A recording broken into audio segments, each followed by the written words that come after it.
Macho John Madden in Veracruz, Mexico, looking over the bay. Veracruz is one of Mexico's oldest and greatest commercial ports. Ships, very large ships, come in that sea lane right there between that green lighthouse there and the other lighthouse over there. Not a zillion of them, but huge ships. A huge one came in this morning, and I've got a video up of that. And I swim all over this bay. The beach, the official beach, is over in that corner over there by the Hotel Royalty, which is that beige one right there. And my apartment I've been in for about 20 days is right down Abasolo Avenida, right next to the hotel there. So I swim anywhere from 40 minutes to, one day it was 2 hours. That was quite an overdose. And I'm not a strong swimmer. I don't do crawl. I paddle around on my back. I float a lot. I go into wonderful states of consciousness that are so quiet and so peaceful, and some of them so expansive, thinking about my future, which is about to change pretty dramatically, because probably in 6 days I'm going to leave Veracruz, which I love very much, and get on a bus out to the Yucatan Peninsula, where my dream for the last 2 years has been to find a spot by the ocean out in the Riviera Maya, most likely the island of Cozumel, although I don't know that, to spend the rest of my days, basically. Yeah. So it's kind of a time of wild change, but it's made greatly more peaceful by my time in the water every day. And this is a real calm and peaceful day for Veracruz, because it gets a lot of weekend traffic. And this whole area was mobbed Friday, Saturday, and yesterday. But it's real quiet today. There's hardly anybody around. And there's some kind of a siren goes off on one of the Navy ships out here quite often. It doesn't mean that somebody's car is being broken into. So I spent time out here yesterday, and I want to talk some about open heart. One of my great spiritual influences is a woman named Brené Brown, who I call the wise woman for our time. She has, I think, still the most viewed TED Talk of all time about shame. But she's gone on way beyond that. And her thought that has influenced me the most is, she talks about dialectics, that in the same way that the Marxists used to say you have to look at the dialectic, two competing qualities in competition with each other and balancing each other out. She talks about dialectics, and I do a lot in the last 4 years since having been exposed to her thinking. And the dialectic of hers that has influenced me the most over the last 4 years is the dialectic between open heart, and she's a social science researcher, and says that her research has showed that the quality that most correlates with emotional health and well-being is one they gave the name of open-heartedness. And when I first heard that idea 4 years ago, that was a no-brainer for me, because for many years I had been saying, all I really want is to open my heart. But then she says something that's more counterintuitive for at least us good middle-class people like me, who have been trained to be nice. She says that the quality that most correlates with open-heartedness is solid boundaries. The ability to say no, not just yes. And I don't know about you, but from my upbringing, it was hard to say no. Nice boys don't say no. My mom sure didn't like it if I said no to her. The only time she ever hit me was as a teenager when I sassed her. I must have said no in some form. She slapped me. Boy, I remembered that. So that drove the message home of you are not supposed to get out of line. You are not supposed to be someone who's tough. Now, 4 years ago, I had a big spiritual experience on June 26th of 2019, and to my surprise, I've gotten really tough over the last 4 years. Yeah, I don't just say no. I say all manner of variations of fuck you. And I did this morning. One of the bits of chaos that was happening this weekend is the landlord I have over there, all along I've called him just crazy for the 20 days I've been there. But about 4 days ago, I caught him in a whopper of a lie, and I realized he just conned me out of 600 pesos. He cooked that whole scheme up with that friend of I was going to get this bed, and he knew I was never going to get it. But he tried to claim that the friend hadn't delivered the mattress. And just 2 hours earlier, he had said he had the mattress and box spring in his apartment. So that was a lie.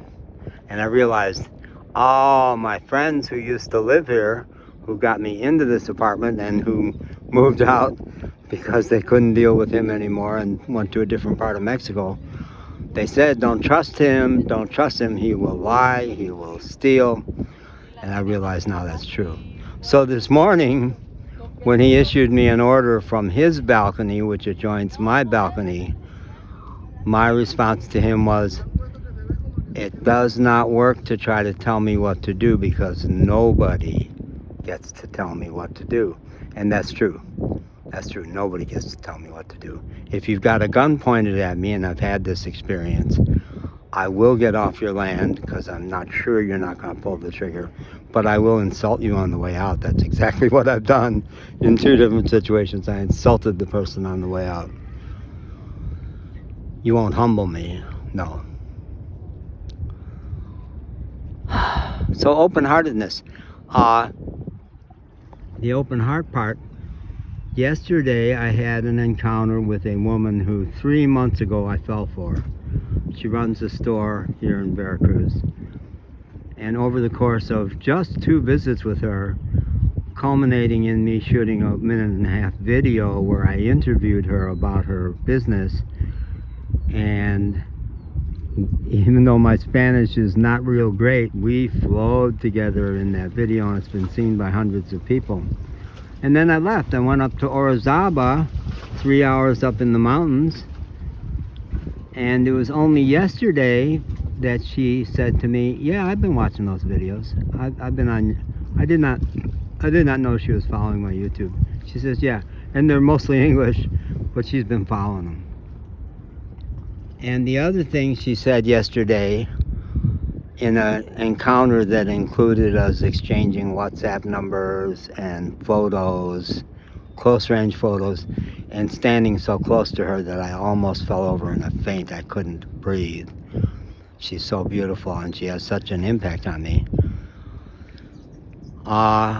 Almost in desperation, I said, now, I've never even found out, do you have a boyfriend or a husband or kids? And she said, yeah, I've got children, 2 children, and an esposo. And really wanting to hear her say yes, I said, and he's a really great guy, right? And she said, no, he's neither good nor bad. And that was catnip for me because I'm like crazy about her, and one of my specialties is to help women know how wonderful they are, to worship them like a goddess. And so I didn't know what to say. And I left there and spent 2 hours around the Hotel Mari Tierra there, just going, fuck. Oh God, what am I gonna do? Fuck. And then I came to this exact spot last night and sat here for a while and shot a video that is up on my YouTube where I was asking God for guidance. And my big project from 6 to 7 this morning was to transcribe that not very long video, it's like 3 minutes, transcribe it, and then my big project from this afternoon was to translate it and to put the Spanish in the description section of the video and send it to her. Now, how open-hearted am I about pitching to her that maybe something could happen between us? I'd say pretty radically open-hearted and open-handed. I don't really think it's going to happen. I think the possibility for her to do something that radical with her life is not in her experience base at all.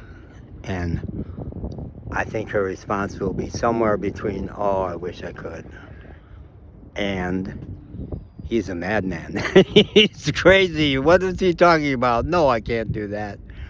And so what I proposed was not that she run away with me, because I told her in the letter I sent her, I'm not monogamous, I never will be, and I don't ask anybody else to be monogamous with me. But a woman like you deserves to have a man in her life who's reflecting back how wonderful she is, and I could do that. So that's pretty open-handed, and I am today just full of love for her, full of love, just gaga.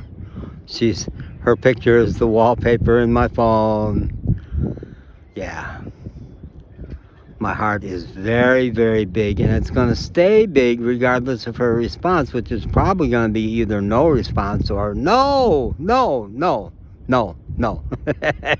Real solid boundaries. No.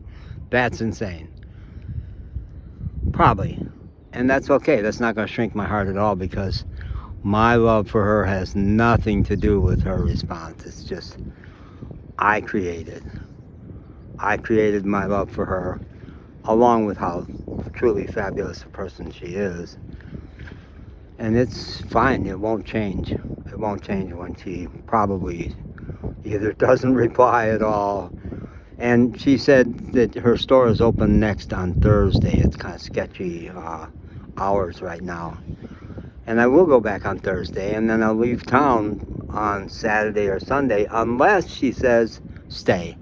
And that's what I was rehearsing as I was walking just now, was that the only thing that would get me to stay longer is if she said, I need more time. Can we have a month minimum and see what's true between us? I'd say, boom, you got it, babe. No question. But otherwise, I'm gone. I'm happy either way. Either way.